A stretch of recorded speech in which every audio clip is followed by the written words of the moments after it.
رحت مقابلة في شركة كبيرة، لكن المحاورين سألوا شوية أسئلة شكلها بسيط. إزاي بقرة وزنها 800 كيلو تعبر كوبري بيستحمل 700 كيلو بس من غير ما يحصل لها حاجة؟ اتوترت في اللحظة دي، وعلى كده اترفضت من الشركة.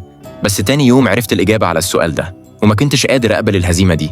فرحت لصاحبي علشان يديني فرصة مقابلة تاني. صاحبي ده كائن خارق، بمجرد صورة يقدر يرجعني لنفس اللحظة اللي الصورة اتاخدت فيها.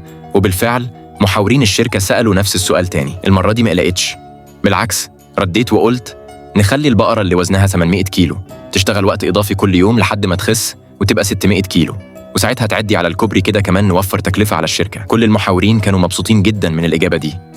وفي اللحظة دي محاورة ست قالت سؤالها هي كمان: اثنان، إزاي نوزع 4 كوبايات مية على 5 أشخاص؟ بعد ما فكرت شوية استخدمت نفس المنطق واقترحت نظام إن آخر واحد يطلع بره ده خلى المحاورين ينبهروا أكتر، وبدأوا يتكلموا معايا عن المرتب.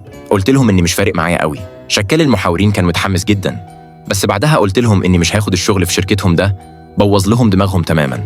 عبرت عن غضبي من أسئلة المقابلة وتعصبت عليهم ومشيت. في الحقيقة أكتر حاجة ندمان عليها في المقابلة مش إني فشلت، اللي ضايقني إني اتزنقت قدام أسئلة بسيطة في لحظة كانت مهمة جدا. علشان كده كنت عايز أرجع للحظة دي وأطلع الغضب اللي في قلبي